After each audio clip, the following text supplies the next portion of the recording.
আমন্ত্রণ সবাইকে road two democracy অনুষ্ঠানের সঙ্গে আছে আমি ইলিয়াস হোসেন। অনুষ্ঠানটি জেডএসআরএম এর সৌজন্যে শুক্র থেকে রবি এই 3 দিন এই সময়ে আরটিভিতে নিয়মিত সম্প্রচার হয়। দর্শক, বিএনপির প্রতি ইঙ্গিত করে জাতীয় নাগরিক পার্টি এনসিপি দাবি করছে একটি রাজনৈতিক দল আওয়ামী লীগকে পুনর্বাসনের চেষ্টা করছে। আওয়ামী লীগের বিচার ও সংস্কারের আগে বাংলাদেশে কোনো নির্বাচন হতে দেয়া হবে না বলেও হুঁশিয়ারি দিয়েছেন দলটির নেতারা। অন্যদিকে জুলাই গণহত্যায় জড়িত আওয়ামী লীগের নেতাকর্মীদের নিজ দলে ফেরাচ্ছে এনসিপি এমন অভিযোগ তুলছেন কেউ কেউ। দলটির বিভিন্ন স্তরের নেতাকর্মীদের বিরুদ্ধে চাঁদাবাজি ও তদবির বাণিজ্যের অভিযোগ উঠছে। একই ধরনের অভিযোগ উঠছে টানা প্রায় 1.5 দশক ধরে সুষ্ঠু নির্বাচনের দাবিতে রাজপথের আন্দোলনে থাকা বিএনপি তৃণমূলের কিছু নেতাকর্মীর বিরুদ্ধেও। এমন বাস্তবতায় সংস্কার ছাড়া নির্বাচন হলে তা আবারও ফ্যাসিবাদকে ফিরিয়ে আনতে পারে বলে সংশয় প্রকাশ করছেন বিশিষ্টজনদের কেউ কেউ। অন্যদিকে বিএনপির দাবি ভোটের অধিকার আদায়ে দেশের মানুষ রক্ত দিয়ে গণ অভ্যুত্থান ঘটিয়েছে। সংস্কার ও বিচার নির্বাচন আয়োজনে বাধা হতে পারে না, বরং সংস্কার ও বিচারের পাশাপাশি অর্থনৈতিক এবং রাজনৈতিক স্থিতিশীলতার জন্য দ্রুত নির্বাচন প্রয়োজন। এদিকে আগামী এপ্রিলের মধ্যেই জাতীয় নির্বাচন হওয়া উচিত বলে মন্তব্য করেছেন জামাতে ইসলামীর আমির। এমন প্রেক্ষাপটে দাঁড়িয়ে দর্শক, আজ আমাদের আলোচনার বিষয় সংস্কার বিচার কি নির্বাচনে বাধা।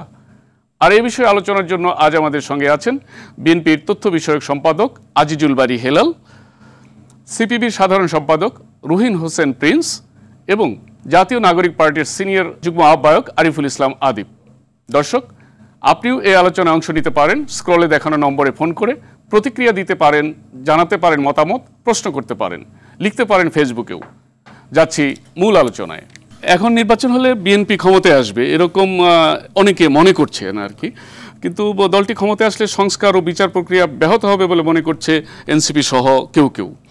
কোনো কেন বিএনপি সংস্কার ও নির্বাচন ইস্যুতে আস্থা অর্জন করতে পারছেন না, আপনি কি মনে করেন আজিজুল বারী হেলাল? বিএনপি যে সংস্কার প্রস্তাবগুলো দিয়েছে এবং সেই সংস্কার প্রস্তাবগুলো কিন্তু বিএনপি বাস্তবায়ন করবে এরকম মিন করে দিয়েছে। আমরা তো এই সংস্কার প্রস্তাব 5ই আগস্টের পরে দেইনি, যে গণ অভ্যুত্থানের পরে এই প্রস্তাব তো দেয়নি। আমরা তো এই বাংলাদেশের রাষ্ট্র মেরামত সংস্কার, নির্বাচন কমিশন সংস্কার, বিভিন্ন ইনস্টিটিউশন সংস্কারের কথা আমরা সেই আপনার এই স্বৈরাচারের জামানা থেকে বলে আসছি, এই পর্যন্ত বলে আসছি বিধায় তো আমরা এটা মিন করি। এবং দেখেন আজকে 5ই আগস্টের পরে যারা যে সমস্ত সংস্কার প্রস্তাবের কথা বলছে এই কথাগুলো তো আমরা আগেই বলছি, বারবার বলছি, আমাদের আগে তো কেউ বলেনি। এখন বলছে যে বিএনপি ক্ষমতায় গেলে এই প্রস্তাবগুলো আপনার বাস্তবায়ন করবে না, একটা আশঙ্কা প্রকাশ করছে, তাই না? জি, যদি আশঙ্কা প্রকাশ করে যে বিএনপি বাস্তবায়ন করবে না, তাহলে তার বিকল্প কি? তার বিকল্প কি নির্বাচন ছাড়া ক্ষমতায় থাকা, বা তার বিকল্প কি রাস্তায় হট্টগোল বানানো, তার বিকল্প কি আপনার নির্বাচন না করা? আমরা দেখেন এই বারবার বলা হয় রাজনীতিবিদদের বিরুদ্ধে যে 91 সালে 3 জোটের রূপরেখা রাজনীতিবিদরা মানেনি বিধায়। তা আমি তো প্রিন্স ভাই তো ওই সময় জানে 91 সালে যে 3 জোটের রূপরেখা ছিল তার কোনটা মানা হয়নি আমি তো বুঝলাম না। একমাত্র টেলিভিশন আর রেডিওর স্বায়ত্ত শাসনের বিষয় মানা হয়েছে কিনা এটা জনগণ বলবে, তাই না? যে বিএনপির আওয়ামী লীগ ক্ষমতা টেলিভিশনগুলো মনে হচ্ছে তাদের হয়ে যায়।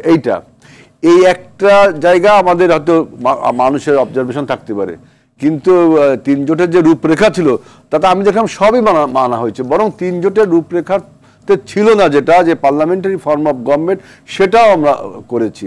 সুতরাং আপনার অনাস্থা এই কথাটা ওরা রাজনৈতিক বক্তব্য হিসেবে বলতে পারে।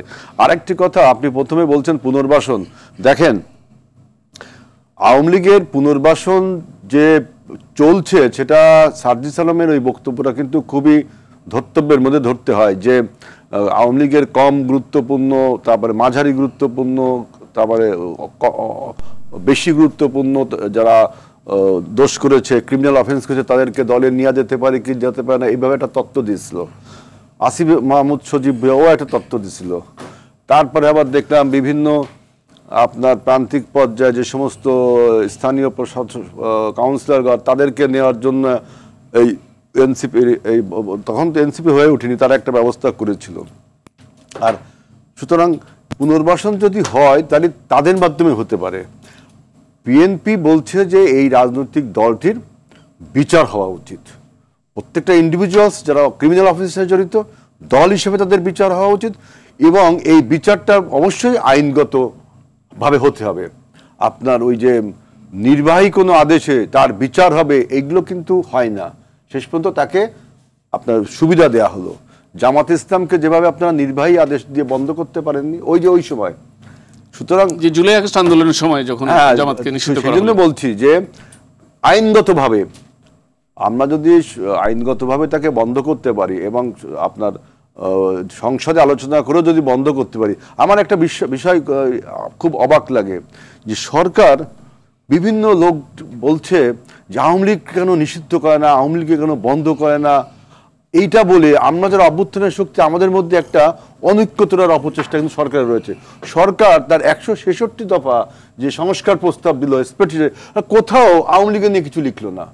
তার মানে তিনি কি চাচ্ছেন, ডক্টর ইউনূস সরকার কি চাচ্ছেন যে আমরা যারা অভ্যুত্থানের শক্তি আমাদের মধ্যে একটা অনৈক্য করে দিয়ে তিনি যে ক্ষমতায় থাকার জন্য যে একটা বন্দোবস্ত নিয়েছে, যে সমস্ত বক্তব্য তিনি দিচ্ছেন, যে সমস্ত এক্সপোজার তিনি দিচ্ছেন, যদিও মুখে বলছেন 2টো ডেট দিয়েছেন, কিন্তু গত কিছুদিনের বক্তব্য এবং আল জাজিরায় তার একটি বক্তব্য যে জনগণ নাকি এইরকম সরকার দেখতে চায়, এটা কিন্তু মানুষ বোঝে।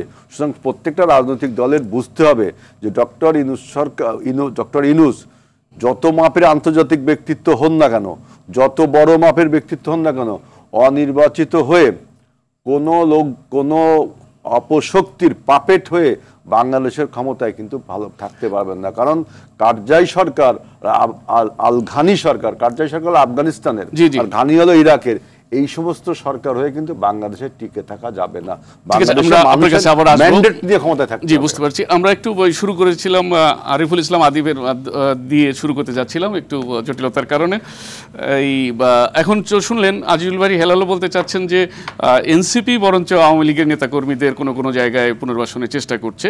তো আর আমি শুরু করেছিলাম যেটা বলে যে এনসিপি থেকে বলা হয় যে বিএনপি পুনর্বাসন করছে আওয়ামী লীগকে। তো আপনি বিষয়টি কিভাবে দেখছেন? একই প্রশ্ন যেটি আপনি মাত্র আলোচনা বসার আগে আমি মাত্র একটু গুগল ঘাঁটতেছিলাম, সেখানে এই যে প্রথমে যে নিউজটা আসলো, কুষ্টিয়া বিএনপিকে আওয়ামী লীগ পুনর্বাসন কমিটি আখ্যা দিয়ে আবার কমিটি করার দাবি জানিয়েছে বিএনপির আরেকটি পক্ষ। ঝালকাঠিতে বিএনপি নেতার বিরুদ্ধে আওয়ামী লীগকে পুনর্বাসনের অভিযোগ, জাগো নিউজ। একটি দল নির্বাচন করে আওয়ামী লীগকে পুনর্বাসন করেছে, এটা আরেকজনের অভিযোগ। তো এই যে আমি জাস্ট দুটো নিউজ পড়লাম, কুষ্টিয়া, ঝালকাঠি এবং আরও কিছু গুগল করলে হয়তো আপনি লক্ষ্মীপুর কিংবা হচ্ছে এরকম বেশ কিছু জেলার, এবং এই যে তৃণমূল পর্যায়ের যে আওয়ামী পুনর্বাসনের অভিযোগ, এটা কিন্তু শুধু আমাদের না, স্থানীয় যে বিএনপি নেতৃত্ব আছে তারাই সংবাদ সম্মেলন করে অভিযোগগুলো করছে যে কুষ্টিয়া আওয়ামী লীগের যে কমিটিটা হয়েছে, এটা মানে বিএনপির যে কমিটি হয়েছে, বিএনপির আরেকটা পক্ষ বলছে যে এখানে আওয়ামী লীগ পুনর্বাসন হয়েছে। ঝালকাঠির উদাহরণ বললাম, এরকম প্রায় বেশ কয়েকটি জেলা, আমি মাত্র জাস্ট 1 মিনিটের মতন এখানে সার্চ করলাম। তো ফলশ্রুতিতে পুনর্বাসন কারা করছে এটা হয়তো আপনি রাজনৈতিক বিতর্কের জায়গা থেকে হয়তো বিএনপি আমাদেরকে দোষারোপ করতে পারে, আমরা বিএনপি করবো, কিন্তু মাঠের রিয়েলিটি এইটা। দ্বিতীয়ত বিষয় হচ্ছে যে আমাদের রাজনৈতিক দল হিসাবে আত্মপ্রকাশের পরবর্তী আমরা মাত্র 2 মাস পেরোচ্ছি এবং এখন পর্যন্ত আমাদের কেন্দ্রীয় 210 সদস্যের একটি কমিটি আছে। তো গত 2 মাসে আপনার পুরোপুরি সাংগঠনিক প্রক্রিয়ায় যে আমাদের কয়জন এখানে আওয়ামী লীগ থেকে কমিটিতে আসছে কিংবা হচ্ছে আপনার কতজন আসছে, এ বিষয়ে কিন্তু আপনার নিয়মিত ধরেন নিউজ বলেন কিংবা অন্যান্য মাধ্যমে সেটা পাওয়া যায়, এরকম কিন্তু সুস্পষ্ট কিন্তু বক্তব্য নাই। বরঞ্চ আমরা যেটা দেখে থাকি যে দীর্ঘদিনের মানে বলা চলে তো প্রায় 45 বছরের অধিক সময়ের এবং বারবার ক্ষমতায় যাওয়া রাজনৈতিক দল, তারা আমাদের নতুন রাজনৈতিক দলেরকে যেভাবে নানা ইস্যুতে রাজনৈতিক সেই পুরনো সংস্কৃতির জায়গা থেকে যে মানে একটা পাল্টা বক্তব্য দেওয়া, তাকে ক্লেইম করা, তাকে হচ্ছে একটা বিতর্কের ভিতরে না থাকলেও সেটা করা, এইটা আমাদের কাছে মনে হচ্ছে যে এক ধরনের রাজনৈতিক জায়গা থেকে তাদের আরও একটু উদার হওয়া দরকার ছিল। আজকেও হচ্ছে আমি দেখলাম ইয়াবাই বলছেন, সম্ভবত যুবদলের সভাপতি বা সেক্রেটারি, তিনি বললেন যে গতকালকে সমাবেশে লোক হয়েছে 1000। এখন 1000 লোক হয়েছে কিনা এটা তো আপনারা মিডিয়ার যাবেন, মানে এই বক্তব্য তো ওনার জায়গা থেকে যদি এরকম বলে যে 1000 লোক হয়েছে 500 লোক তারা অন্য মাধ্যমে আনছে, তাহলে আপনি ধরেন সমাবেশ আপনি বলতে পারেন কম বেশ হয়েছে, কিন্তু আপনি এত বড় একটা দায়িত্বশীল জায়গাতে একটা সংগঠনের কেন্দ্রীয় সভাপতি জায়গা থেকে আপনি বলতেছেন যে লোক হয়েছে, তার মানেটা কি যে তার যৌক্তিক সমালোচনাটা না, বরং রাজনৈতিক প্রতিপক্ষকে হিসাবে আইডেন্টিফাই করে কিভাবে এটাকে হচ্ছে কিছু মিস ইনফরমেশন দেওয়া, কিছু ডিসইনফরমেশন দিয়ে হচ্ছে এক ধরনের রাজনৈতিক বিতর্ক। আপনার কাছে আমি আবারও আসবো, তার আগে রহিন হোসেন প্রিন্স, আপনি লক্ষ্য করেছেন যে আমাদের দেশের খুব পুরনো রাজনৈতিক দল বিএনপি আর খুবই নবীন এবং উদ্যমী দল এনসিপি, ওনারা রাজনৈতিক বেশ কিছু ইস্যুতে একে অপরকে আক্রমণ করছে আর কি। তো আপনি কি মনে করেন যে এই চর্চাটা কি অনেক পুরনো ধারায় ফিরে যাচ্ছে রাজনীতি, নাকি নতুন কোনো মাত্রা যোগ করেছে তাদের এই বিতর্কে? না, ধন্যবাদ আপনাকে। আমি নিশ্চয়ই আপনি যে প্রশ্নটা তুললেন ও বিষয়ে কথা বলবো। তার আগে আমি মনে করি যে আপনি যে শিরোনামে আজকে আলোচনাটা শুরু করছেন, সংস্কার ও বিচার নির্বাচনে বাধা কি, খুবই যৌক্তিক প্রশ্ন, এবং এই প্রশ্নটার একটা জরুরি সমাধান এবং যুক্তিসঙ্গত জায়গায় যাওয়াটা আমাদের জন্য জরুরি। আমি আশা করি যে সেই আলোচনার মধ্যে আমরা ঢুকবো। তার আগে আপনি যেটা বললেন যে এটা তো ঠিকই যে আমাদের দেশের রাজনীতিতে পাল্টাপাল্টি কথা আছে, এবং রাজনীতি কিন্তু পাল্টাপাল্টি কথা হওয়াটা তো স্বাভাবিক, কিন্তু সেই স্বাভাবিকটা বেস্ট হয় কোনটা, যদি আমরা কোন দল তার পলিটিক্সটা কি এটা তুলে ধরতে পারি এবং সেই তুলে ধরে জনগণের ম্যান্ডেট চাইতে পারি। কিন্তু এখন সমস্যা হয়ে গেছে কি, জনগণের ম্যান্ডেট চাওয়ার পর তো ভোট। আমার ধারণা ভোটের ময়দান যদি আসতো তাহলে আমার ধারণা পাল্টাপাল্টি থাকতো, কিন্তু দেখতেন যে এখন যেটা কে কাকে প্রশ্রয় দিচ্ছে, ওর অমুক কিনা তমুক কিনা, ওইটা না হয়ে তখন আসতো যে আমি নির্বাচনে ক্ষমতায় গেলে কি কি করব, ওই আলোচনাটা আসতো।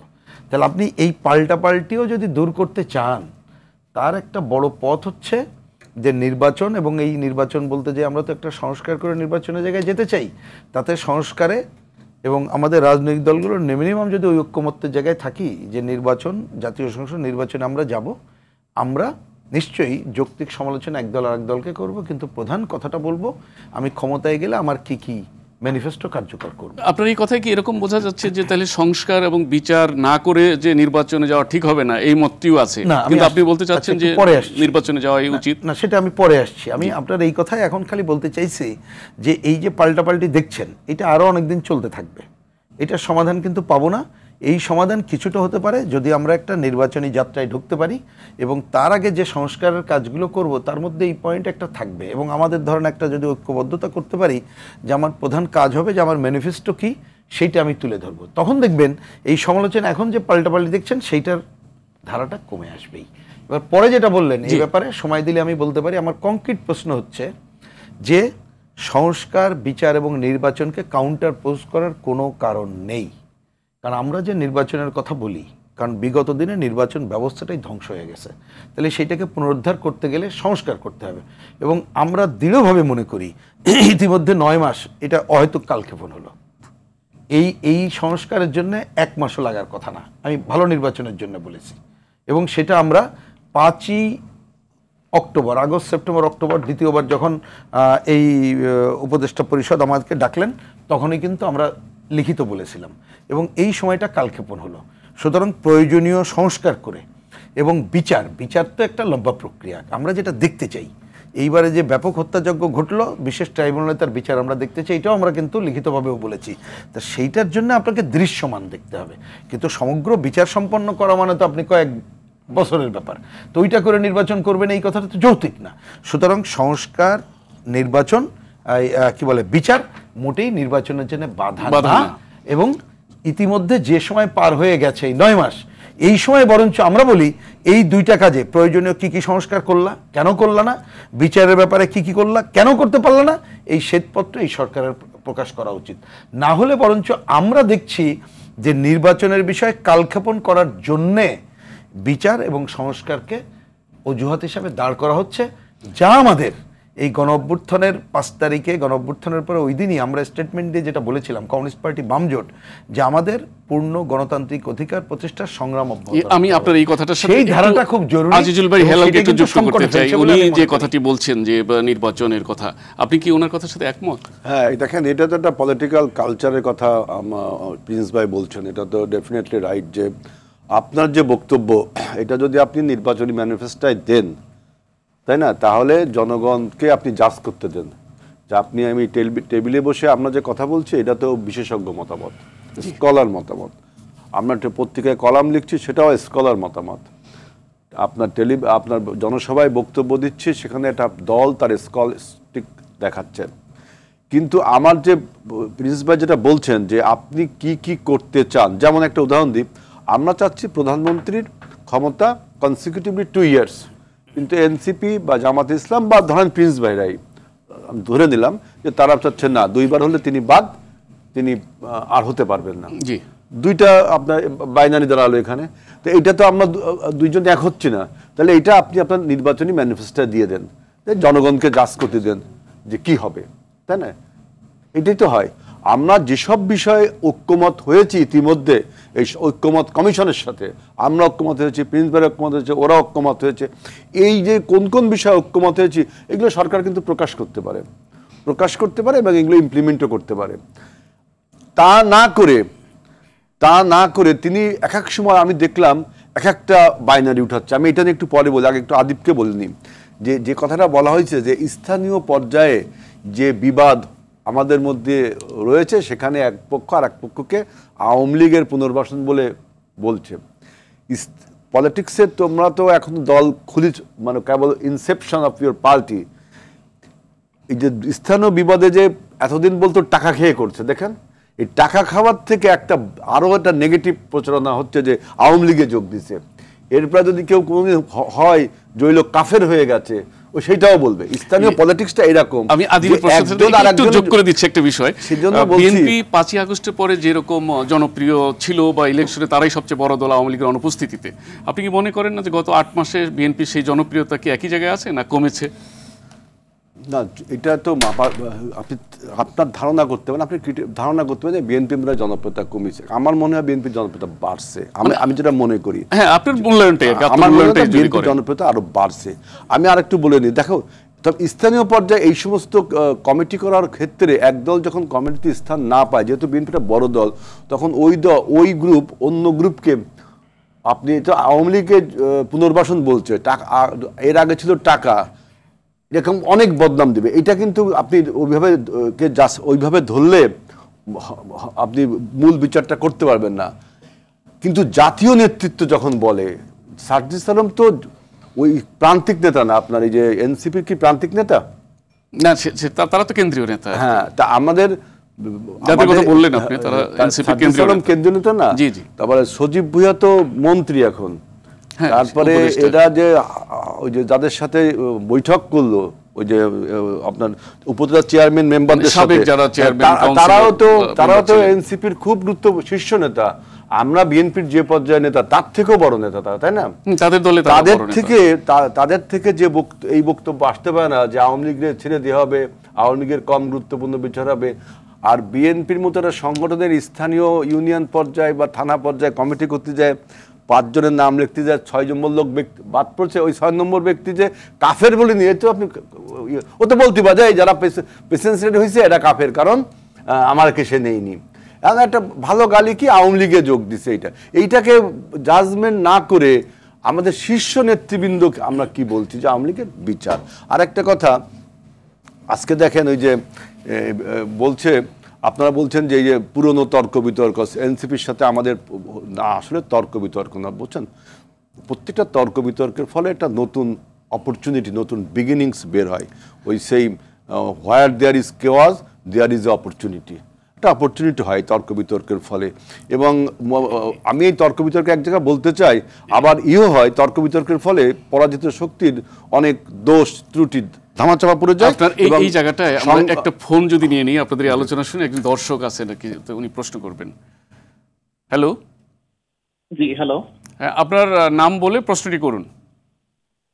জি, আমি আমার নামটা একটু হাইড রাখতেছি। আমার হচ্ছে একজন আইনজীবী আর কি। তো আমার প্রশ্নটা হচ্ছে, আমি এনসিপি নেতার কাছে একটা ব্যাখ্যা জানতে চাচ্ছি। সেটা হচ্ছে, ওনারা তো বলছে যে নতুন বন্দোবস্ত নিয়ে ওনারা আসছে। নতুন বন্দোবস্তটা কি? ওনাদের ওয়াসায় সুপারিশে নিয়োগ দেওয়া, তারপরে 300-400 কোটি টাকা দুর্নীতির অভিযোগ ওনার এপিএস এর বিরুদ্ধে, তারপরে হচ্ছে আরেকজন হচ্ছে তানভীর সাহেব, ওনার বিরুদ্ধে হচ্ছে 400 কোটি টাকা দুর্নীতির অভিযোগ। এখন এই বিষয়গুলো উনি কিভাবে ব্যাখ্যা করেন এনসিপি নতুন? আপনাকে ধন্যবাদ আপনার প্রশ্নের জন্য। তবে এখন তো নাম গোপন রেখে প্রশ্ন করার দিন চলে গেছে, আমরা জানতাম আর কি। তো আপনার এই জিনিসটা আমরা, ঠিক আছে, আমরা আদিবের কাছেই জানতে চাচ্ছি যে এই প্রশ্নের উত্তর কি। তার আগে বোধহয় আজিজুল ভাই হেলাল যেটা বলছিলেন, আপনি শেষ করলে আমরা তার উত্তর দিই। ইলেকশন প্রক্রিয়াটা ইটসেলফ একটা রিফরমেশন। বাংলাদেশে গত 17 বছরে নির্বাচন প্রক্রিয়া ভেস্তে গেছে, মানুষজন ভোট দিতে পারেনি। এখন যদি এই ব্যবস্থাটাকে আপনি চালু করতে পারেন, এটা তো একটা রিফরমেশন, এবং এর ফলে যে প্রোডাক্টটা বের হবে তারা রাষ্ট্র মেরামত, রাষ্ট্রের আরও যে সমস্ত সমস্যা রয়েছে সেগুলোও করতে পারে। আপনি এখন যত তর্ক বিতর্ক করেন, যাই করেন, এইটাকে র্যাটিফাই বা অ্যাপ্রুভ করবে কিন্তু আগামী সংসদ। আজকে ডক্টর ইউনূস যে ক্ষমতায় রয়েছে এতদিন, এটা কিন্তু লিগালি তিনি ক্ষমতায় নেই, তিনি জনগণের অভিপ্রায়টা পলিটিক্যাল পাওয়ার উইল নিয়ে ক্ষমতায় আছেন, পলিটিক্যাল পাওয়ার নিয়ে তিনি ক্ষমতায় আছেন, কিন্তু লিগাল ক্ষমতায় তিনি নেই।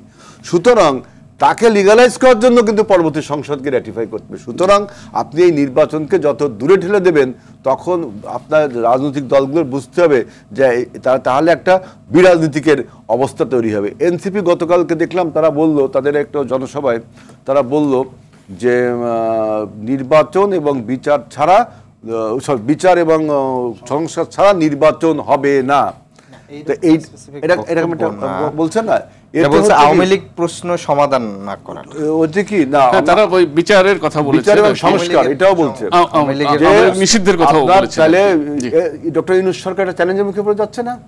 আচ্ছা, আরেকটা কথা দেখেন, কিছু আপনি খবরে বললেন ইউনূস সরকার তার দলীয় সরকার না, এনসিপি দলীয় কর্মসূচির কারণে তো ইউনূস দায় নেবে না বা বর্তায় না। দুই রকম বিষয়, ডক্টর ইউনূসের স্পন্সর এই দলটি, আবার এই দলের বক্তব্য কিন্তু ইউনূস সরকার যে বলছে 2টা ডেট দিল ক্ষমতা নির্বাচনে, ওইটাও চ্যালেঞ্জের মুখে পড়ে যায়।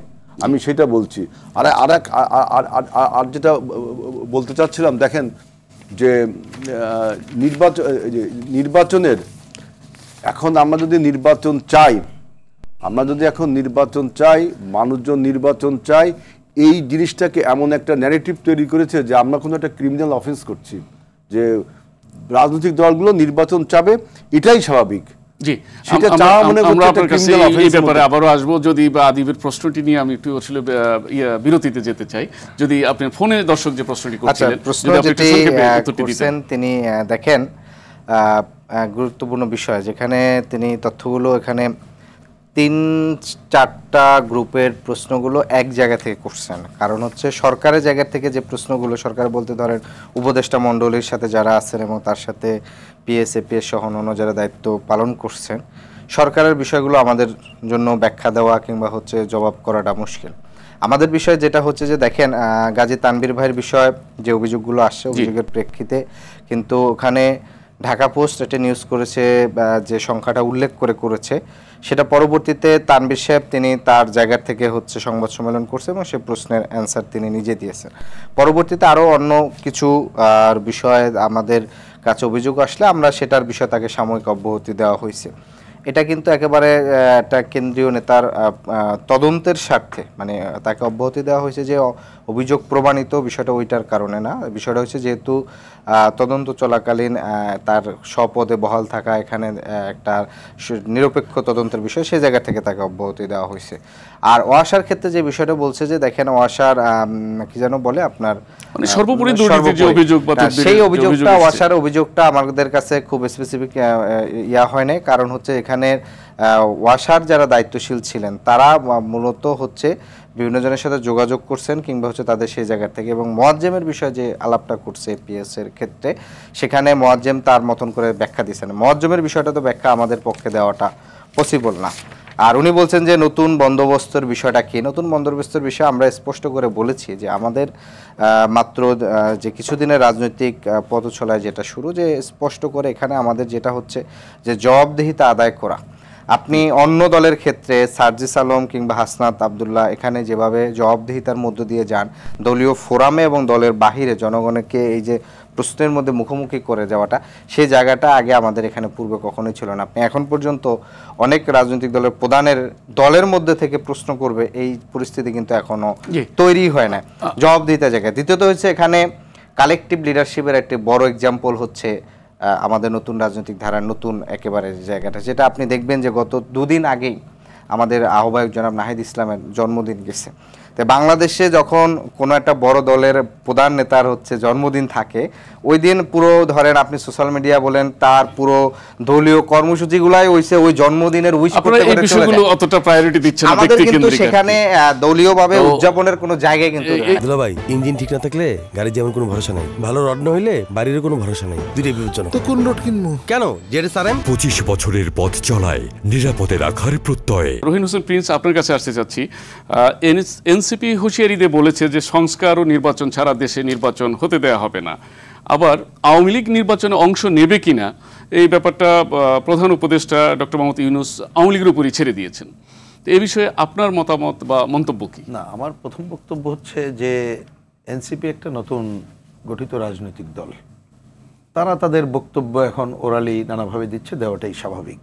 এই দল সম্পর্কে বুঝতে গেলে, কারণ তাদের সাথে আমাদেরও আনুষ্ঠানিক কথাবার্তাও হয়েছে, হয়ও খুবই স্বাভাবিক, কারণ বাংলাদেশের যে কোনো গণতান্ত্রিক রাজনৈতিক দল মুক্তিযুদ্ধের পক্ষে সবার সাথে আমরা পারস্পরিক কথাবার্তা, যেমন এই অনুষ্ঠানেও আপনারা কথা বলছেন, না অনুষ্ঠানের বাইরেও বলছি, এটাই তাতে একটা দল তার ঘোষণাপত্র, গঠনতন্ত্র, নীতি আদর্শ কি এটা লিখিত হওয়ার পরে ওই দল সম্পর্কে ভালোভাবে বলা যায়।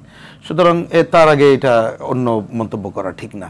এটা তারা তাদের ইমিডিয়েট বক্তব্য হিসেবে বলেছে, সেটা বলতেই পারে, আমি ওইটা নিয়ে খুব মন্তব্য জরুরি মনে করি না। কারণ আগেই আমি বলেছি যে সংস্কার, নির্বাচন এবং বিচারকে মুখোমুখি দাঁড় করানোর কোনো কারণ নেই, বরঞ্চ আপনি একটা নির্বাচনের বাতাবরণ তৈরি করা ছাড়া এই কাজগুলো করাটা যথাযথভাবে আপনি কমপ্লিট করতে পারবেন না, তাহলে আপনি জনগণের উপর ভরসা করছেন না। ঠিক বিগত দিনে যে সরকার ছিল তারা কাউন্টার পোস্ট করতো কি, আমরা একটু বারবার ওই দুইটা কথা মনে করি। একটা কাউন্টার পোস্ট করতে মনে আছে যে তুমি যদি কি বলে উন্নয়ন চাও, কোড অ্যান্ড কোড, তাহলে একটু কম গণতন্ত্র লাগবে। আরেকটা বলতো তুমি যদি এই উন্নয়নের ধারা ঠিক রাখতে চাও তাহলে এই কি বলে ক্ষমতার পালাবদল চলবে না, যে ক্ষমতার ধারাবাহিকতা রক্ষা করতে হবে। তা আপনি নানাভাবে যখন অন্য শব্দ এরকম কাউন্টার পোজ হয় তাহলে এটা প্রবলেম, এটা একটা দিক। আরেকটা হচ্ছে বিভিন্ন ট্যাগ লাগানো, আগেও দেখবেন কিছু হলে করতো না অমুক টমুক, এইটাই। সুতরাং এই ধারা থেকে আমাদের বের হয়ে আসতে হবে, তবে 1-2 দিনে বের হওয়া যাবে বলে আমি তা মনে করি না। যার জন্য বললাম গণতন্ত্রের ওই ধারার মধ্যে আপনি আসলেই প্রকৃতপক্ষে যেতে পারবেন। এইবার কথাটা পরিষ্কার, আপনি এই দায়িত্ব বা কে কী করবে এটাকে নিতে হবে সরকারকে, অন্তর্বর্তীকালীন সরকার। তারা তাদের যে দৃষ্টিভঙ্গি তো তাদের নতুন নেওয়া উচিত না, কারণ ইন্টারিম সরকার, ইন্টারিম দৃষ্টিভঙ্গি থাকা উচিত। তারা একটা ভোটে যাবে, ভোটে যাওয়ার আগে কথাটা যে একটা আওয়ামী লীগ সম্পর্কে কথাটা আসছে কেন, আসার তো একটা প্রেক্ষাপট আছে। সেটা হচ্ছে যে বিগত ক্ষমতায় থাকার শেষ দিকে এসে তারা যে ব্যাপক হত্যাযজ্ঞ সংগঠিত করলো, এই কথা আমি আগের প্লটে বলেছি, সবাই বলি। আমার ধারণা আন্দোলনকারী কেউ এইখানে কোনো দ্বিমতের জায়গা নেই, এত বড় হত্যাযজ্ঞের বিচার করতে হবে। তা আপনি বিচারের প্রক্রিয়ায় কারা সরাসরি জড়িত, নেপথ্যের নায়ক কারা, কার কতটুকু, এগুলো তো কোর্টের ব্যাপার। তাহলে সেইটা করার পরেই আপনি কোর্টের অনেক রায়ের পরে তার রাজনৈতিক কতগুলো দৃষ্টিভঙ্গিটা চলে আসবে, তখন আপনি সময় মতো আপনি নেবেন। কিন্তু তাই ছাড়া তো আন্দাজে আপনি কোনো কিছু করে পারবেন না। সেই প্রক্রিয়াটা সবাই আমরা দৃশ্যমানভাবে দেখতে চাই।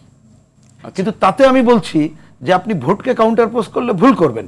বরঞ্চ এই কথাটা অনিচ্ছা সত্ত্বেও, কারণ এই ধরনের কথা বলার খুব অপ্রয়োজনীয় মনে করি, আপনি যদি নির্বাচনকে দীর্ঘায়িত করেন তাহলে আপনি যাদেরকে আজকে নিয়ে কথা বলছেন আমি তো দেখতে পাচ্ছি তাকে আপনি সুযোগ করে দিচ্ছেন।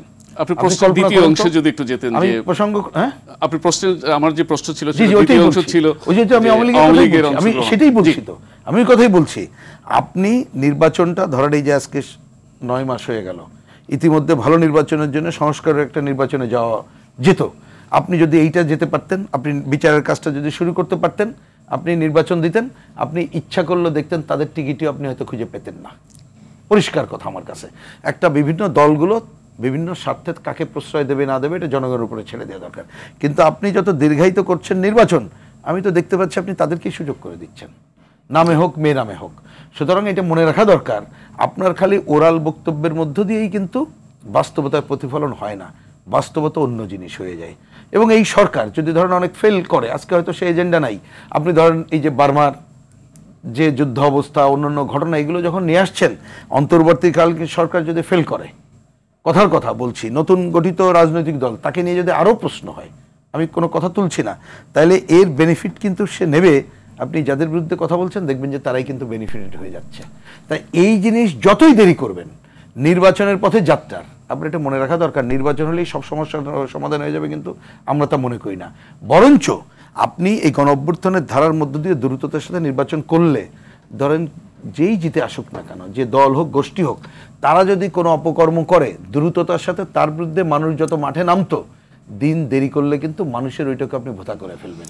আপনার এই কথার সাথে আমি একটু এই যাত্রায় যাওয়াটাই হচ্ছে এখনকার অন্যতম কর্তব্য।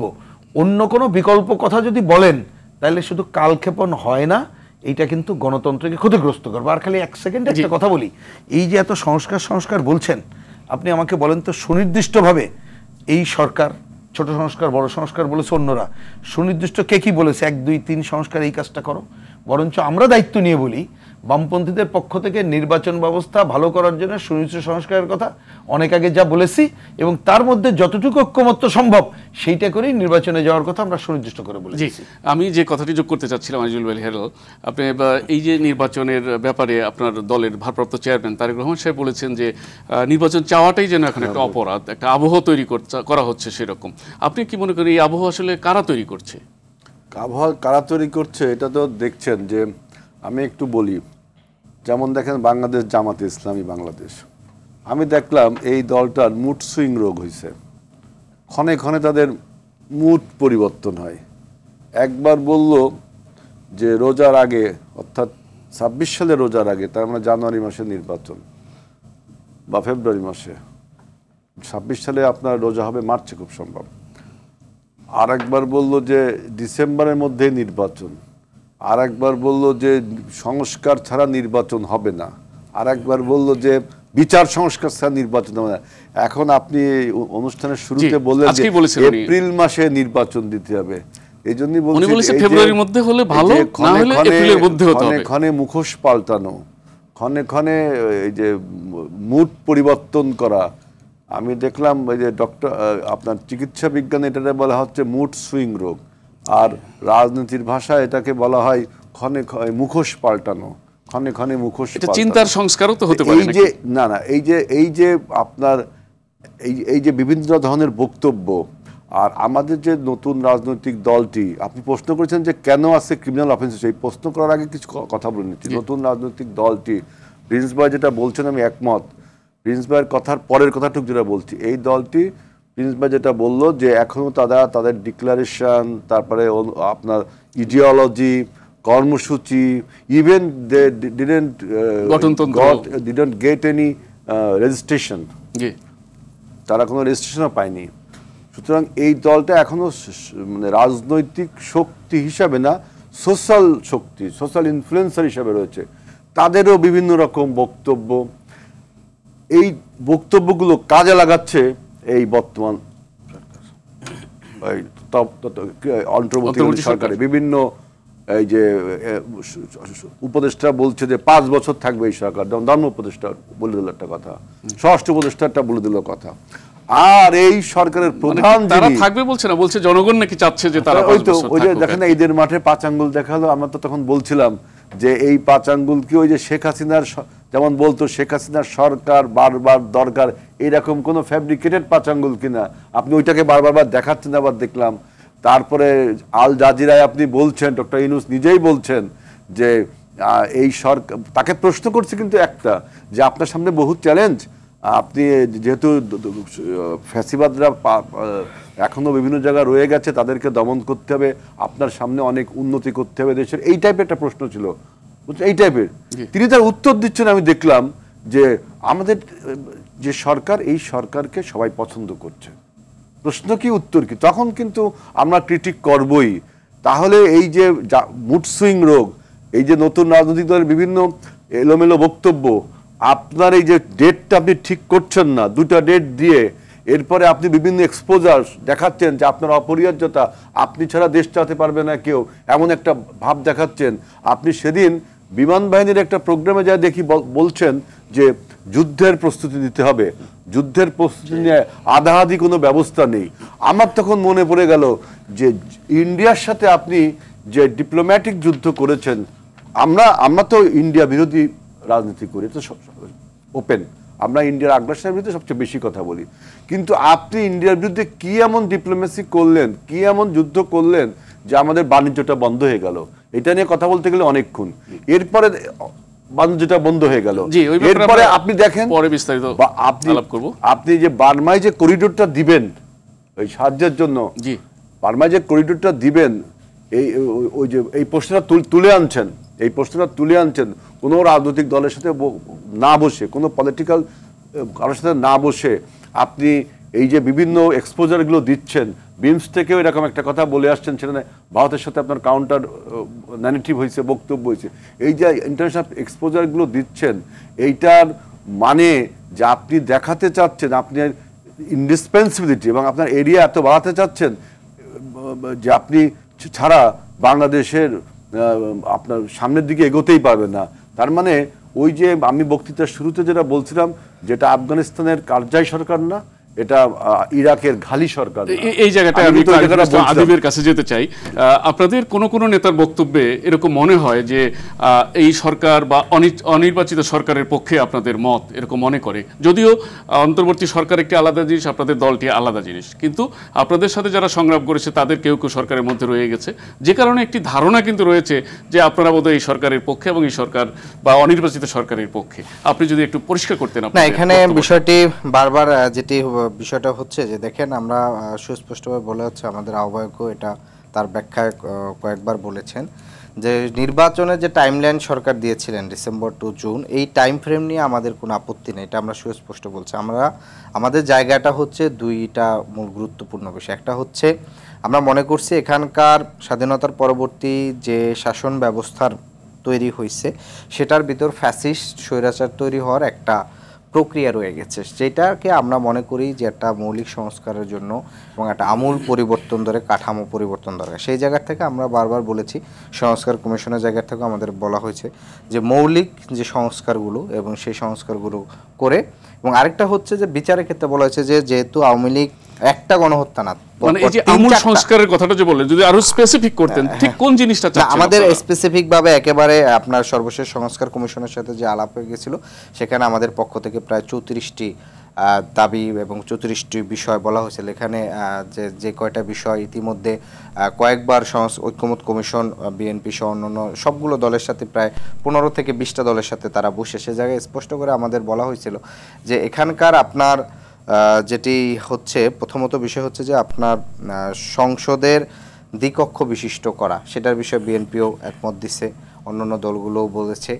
আবার আমাদের বিষয় সেটা ছিল যে উচ্চ কক্ষটা হচ্ছে সংখ্যানুপাতিক হারে করা, মানে সংখ্যানুপাতিক করা, উচ্চ কক্ষ, নিম্ন কক্ষ বর্তমান যে ব্যবস্থা আছে সে বিষয়টি করা। প্রধানমন্ত্রীর এখানে একক একটি ক্ষমতা এবং প্রধানমন্ত্রী এত বেশি প্রতাপশালী হন যে এই গভর্নমেন্ট না, মানে রাষ্ট্রে তিনি ব্যতীত আর বাকি সকলের যে জায়গাটা, সেই জায়গাটা তার আর বক্তব্য, জবাবদিহিতা, প্রশ্ন করারই সুযোগ থাকে না, মানে জবাবদিহিতা তো অনেক পরের বিষয়। সেই জায়গা থেকে আমরা মনে করছি যে প্রধানমন্ত্রী নির্বাহী ক্ষমতার হাতে অন্য সকল বিষয়গুলো, আমাদের যে আইন বিভাগ এবং একই সাথে বিচার বিভাগ কক্ষিগত থাকার ফলে বাকি বিকারগুলো স্বাধীনভাবে তাদের সিদ্ধান্ত গ্রহণ করতে পারে না। ফলে সেই জায়গার থেকে এখানে আমাদের বলা হয়েছে রাষ্ট্রের যে 3টি বিভাগ, সেই 3টা বিভাগকে পারস্পরিকভাবে আলাদা করা এবং রাষ্ট্রের গুরুত্বপূর্ণ নিয়োগগুলোতে সেখানে আমরা দেখে থাকি যে চরম মাত্রায় সাংবিধানিক যে প্রতিষ্ঠানগুলোকে একেবারে দলীয়করণ করা হয়। যে দলীয়করণ করার ফলে যেটা হয় যে ওই প্রতিষ্ঠান রাষ্ট্র হিসাবে, মানে ওই প্রতিষ্ঠানের দায়িত্ব হচ্ছে যে আপনি আওয়ামী লীগ, বিএনপি, সিপিবি, জামাত, এনসিপি কি এইটা করছে না, তাকে নাগরিক হিসাবে নাগরিকের যে মৌলিক অধিকারগুলো আছে সেগুলো হচ্ছে সে রক্ষা করবে। যে আপনি বিরোধী দল, তার মানে আপনারা একটা মিথ্যা মামলা দিয়ে আপনাকে হচ্ছে আটক করাবে, আপনার সভা সমাবেশ করতে দেবেন, আপনার এগুলো কিন্তু সবই কিন্তু সংবিধানবদ্ধই কিন্তু তারা এই আচরণ কিন্তু করেছে।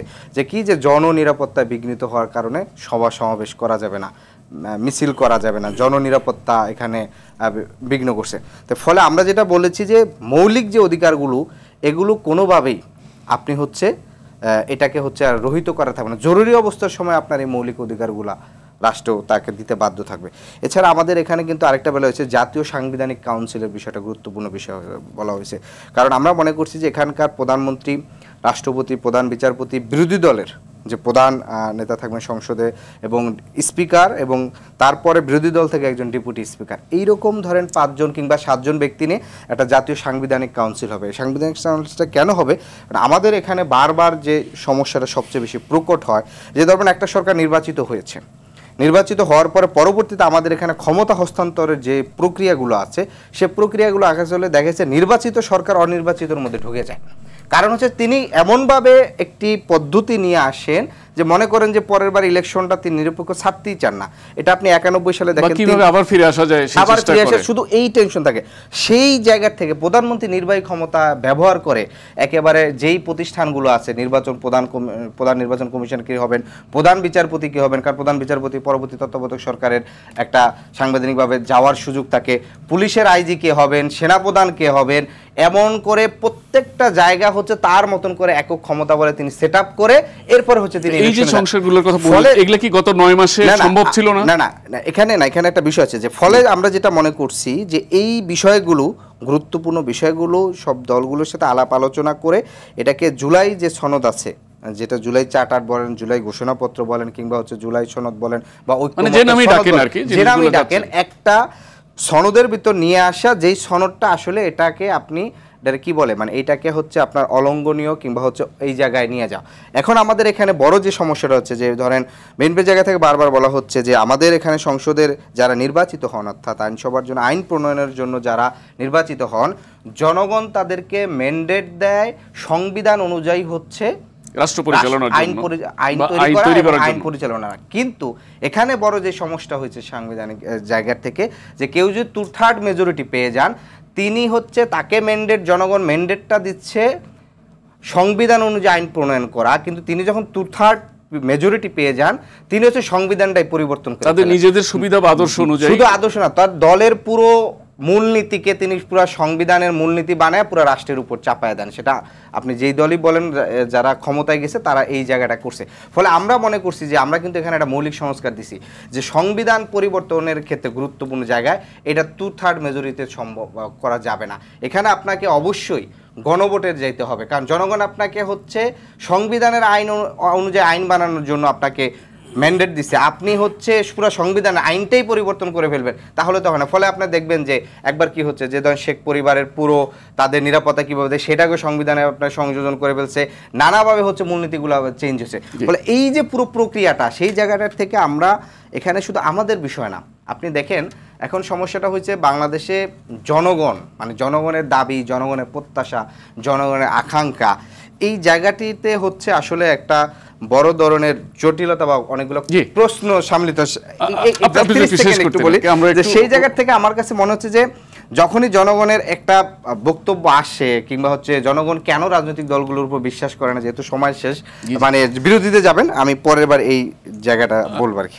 আমি একটু রহিন হোসেন প্রিন্সের কাছে যেতে চাচ্ছিলাম, আপনি যে সংস্কারের কথা বললেন বা যে ব্যাখ্যাটা আপনি দিলেন আর কি, তো আমি রহিন হোসেন প্রিন্স আপনার কাছে জানতে চাচ্ছি যে এই যে সংবিধান বদলিয়ে বা এই যে সনদ জুলাই চার্টার ঘোষণা করে বা এই সংস্কারগুলো এনে কি আসলে ফ্যাসিজম বাধা দেওয়া কি সম্ভব? না, এটা তো অনেক বড় আলোচনা, আমি সময়ের বিবেচনায় ছোট ছোট করে বলি। প্রথম কথা, ফ্যাসিবাদ ব্যবস্থাটা তো গড়ে ওঠে, এটাই তো, এবং যদি এটাকে বলি একটা ভয়ের রাজত্বটার প্রধান তার একটা অন্যতম অনুষঙ্গ। এবং আপনি খেয়াল করেন আজকে এখানেও আপনি এক ভাই যখন প্রশ্ন করলো আপনি কিন্তু জিজ্ঞেস করলেন এখনও কি এইটা আছে? হ্যাঁ, এখন তো ভয়ের রাজত্ব অন্য ধরনের আছে। আপনি আজকেও শরৎ উদ্যানের বক্তব্য দেখেন, এমনকি গতকালকের বক্তব্য দেখেন, করতেই হবে, সরকার না করলে ইহাই সিদ্ধান্ত। এইটা ওয়ান কাইন্ড অফ তো ফ্যাসিবাদের কি বলে আর একটা পদক্ষেপ, মানে কি বলে পদধ্বনি। সুতরাং জিনিসটাকে খালি ভালো লেখা থাকলেই হয় এমন না। এটা রাজনৈতিক দলগুলো যদি নিজেরা শুধু রাজনৈতিক দল না, এক এক করে বলি এইটা না, তবে এটা কারেক্ট যে আমাদের দেখতে হবে যেটার মধ্য দিয়ে আমরা রাষ্ট্র পরিচালনা করি তার মধ্যে এই ধরনের কোনো উপাদান থাকলে কত জায়গায় আমি সেফটি ক্লজ রাখতে পারি সেটা রাখতে হবে, সেটা রাখা নিয়ে দ্বিমত নেই। এইবার আসি এই যে সংশোধনীর ব্যাপার নিয়ে। এখন ধরেন কমিউনিস্ট পার্টি, আমরা কি আমরা 72 সালের কথা আমাকে একটু আসতে হচ্ছে। 4 নভেম্বর যখন সংবিধান তারা প্রণয়ন করবে, তার আগে কিন্তু 17ই অক্টোবর, এর আগে আমরা বক্তব্য দিয়েছিলাম, লিখিত হয়ে বলেছিলাম যে আমরা কমিউনিস্ট পার্টি মনে করি একটা সমাজতান্ত্রিক সংবিধান করা দরকার, কারণ আমাদের লক্ষ্য সমাজতন্ত্র, কিন্তু সমাজতান্ত্রিক সংবিধান না, এটা একটা গণতান্ত্রিক সংবিধান হোক, কিন্তু এর মধ্যে অনেকগুলো গণতান্ত্রিক উপাদান নাই। আমরা কিন্তু ওই সময় বলেছিলাম, আমাদের কথা তখনও রাখা হয়নি। এমনকি আমি এটা কোট করতে বাধ্য হচ্ছি, সরঞ্জিৎ সেনগুপ্ত জানেন, তিনি অন্য দল করতেন এবং তিনি ডিফ্যাক্টো আমাদের সাথে সম্পর্কে যুক্ত ছিলেন। তিনি যে 24টা পয়েন্ট বলেছেন, তার মধ্যে একটা পয়েন্ট বলে আজকে ইন্টারিম সরকার শোনেন না, আমরা কিন্তু ওই সময় বলেছিলাম, হয়তো এটা আলোচনায় আপনারা অনেকে আনেন নাই, কিন্তু লিখিত দেখবেন বলা ছিল 4 নভেম্বর সংবিধান গ্রহণ করলে, যদি এই সংশোধনী সহ বলা ছিল যে যেদিন গ্রহণ হবে তখন এই মন্ত্রিসভা বাতিল করে ইন্টারিম মন্ত্রিসভা করতে হবে যারা একটা ফেয়ার ইলেকশন করে। কেউ কিন্তু কথা শোনে নাই। তাহলে এখনকার আমাদের প্রশ্ন হচ্ছে, এখন আমরা তো কমিউনিস্ট পার্টি চাই সমাজতন্ত্র এবং বিপ্লবী গণতান্ত্রিক পরিবর্তন, তার মানে ছোট সংস্কার বড় সংস্কার শোনেন, আমি বলি আমরা তো আরো বড় সংস্কার চাই, কিন্তু আমরা তো চাইলে হবে না, জনগণের ম্যান্ডেট ছাড়া তো এই চাওয়ার মূল্য নাই। আমরা সেই লক্ষ্যে যেতে চাই, যার জন্য বলেছি যে আলোচনাগুলো এখানে আসলো, ধরেন অনেক বড় আলোচনা, তার মধ্যে অনেকগুলো কথা, সময় নাই বলে আমি যাচ্ছি না, অনেক কিছু আপনি পুরো সংবিধানের পরিবর্তন করতে হবে। এখন সংবিধান পরিবর্তনের ম্যান্ডেট কি আমাদের আছে? আমরা মনে করি না। তাহলে সুতরাং আলোচনা কিছু তুলে রাখা যায়, আর ভালো নির্বাচনের জন্য যা যা সংস্কার করা দরকার সেই কাজ করেন। আমি উদাহরণ দিয়ে বলি, একটা আলোচনা আসছে সংসদের দ্বিকক্ষ বিশিষ্ট পার্লামেন্টের কথা, এখানে বিএনপি সহ অনেক দলের বক্তব্য, তাই আমাদের বক্তব্য দীর্ঘদিন ধরে বলছি যে আমরা মনে করি দ্বিকক্ষের দরকার নেই, কিন্তু জাতীয় সংসদ নির্বাচন হইতে হবে সংখ্যানুপাতিক পদ্ধতিতে এবং স্থানীয় সরকার পরিষদের সংস্কার করে। এখন এটা সমাধান কি আপনি আজকে কালকে করতে পারবেন? পারবেন না। তো তাহলে আপনি এটা আলোচনায় রাখেন, আলোচনায় রেখে আলোচনায় হলে জনগণ যেদিন ম্যান্ডেট দেবে সেই দিন করবেন। তাহলে এইটাকে আপনার ফিরে যেতে হবে একটা নির্বাচিত সংসদের কাছে। এখন নির্বাচিত সংসদের কাছে ফিরে যেতে গেলে আপনি অনেক কিছু হয়তো ধরেন আজকে জোর করে করলেন, কি বলে প্রজ্ঞাপন দিয়ে, কিন্তু আপনি কিন্তু যেতে হবে, যেটা হেলাল এর আগেই উনি বলেছেন, কারেক্টলি বলেছেন, সংসদ যদি রেকটিফাই না করে আপনি পারবেন না। তাহলে একটা অল্টারনেট পথ আপনি বলছেন অনেকে, সেটা কি বলে যে ঠিক আছে আপনি এখন কথাটা গণপরিষদ করেন, একটা সাংবিধানিক পরিষদ অমুক জায়গায় ডিসিশন আছে, সেটা তো হতে হবে সংবিধানের পার্ট। সেই পার্ট কে করবে? এই ব্যাপারে কি আমাদের এখন ঐক্যমত্য অসৈক্যমত্য নাই? তো ঐক্যমত্য চেষ্টা হচ্ছে, একটা কমিশন গঠন হয়েছে, হচ্ছে কমিশন গঠন, কিন্তু আমি বলি যে কতগুলো জিনিস অলরেডি 9 মাসে আলোচনা হয়ে গেছে, কোন দল কি বলে। সুতরাং আপনি যা ঐক্যমত্য নেই নতুন করে চেষ্টা করে লাভ নাই। আপনি বরঞ্চ যে আলোচনা যদি কেউ মনে করেন যে এইটাই পজিটিভ, ওই দল মনে করুক, অন্তর্বর্তীকালীন সরকার কেউ কেউ মনে করুক, তারা এটা বলুক, তারা রাজপথে নামুক, তারা তাদের ওই কথায় ম্যান্ডেট চাক, ভোটে তারা জিতে আসলে তখন তারা সেটা বাস্তবায়ন করুক। এই ছাড়া তো গণতন্ত্রের কোনো পথ নেই, কারণ আমরা তো সবাই সংসদীয় গণতন্ত্র আফোল্ড করছি, বরঞ্চ কমিউনিস্টরা আমরা বিপ্লব করে অন্যভাবে ক্ষমতায় যেতে চাই। তার বাইরেও এই সংসদীয় গণতন্ত্রের এই ধারাটা আমরা কেন করছি? কারণ বাংলাদেশ এবং আন্তর্জাতিক রাজনীতিতে সংসদীয় গণতন্ত্রের এই ধারাটাই এখন পর্যন্ত গণতন্ত্রের জন্য একটা উপযুক্ত ধারা। আরেকটা বড় কথা, যে আলোচনা 31 সেকেন্ড শেষ করে অনিশ্চয়তা থেকে যাচ্ছে, আপনি ফ্যাসিবাদের ফুদ কোনোদিনও তাড়াইতে পারবেন না যদি অর্থনৈতিক দুর্বৃত্তায়ন বন্ধ না করতে পারেন। তো শুনে রাখেন, এইবারের যে সংস্কার কমিশন, তারা কিন্তু এখানে মুক্ত বাজারের নামে ওই অর্থনীতিকে লালন করার কথা পরিষ্কার বলেছে। আপনি কোনোদিন ওই ফ্যাসিবাদের ভূত দূর করতে পারবেন না অর্থনৈতিক দুর্বৃত্তায়ন দূর না করে। আপনার আলোচনাটা এমন একটা পর্যায়ে গিয়েছিল যে ভেবেছিলাম যে বিরতির পর আবার আসবো, কিন্তু সে সময়টুকু নেই, আমি দুঃখিত, আমাকে শেষ করতে হচ্ছে। দর্শক, ZSRM presents road two democracy আজ এখানেই শেষ করছি। সঙ্গে থাকার জন্য ধন্যবাদ সবাইকে।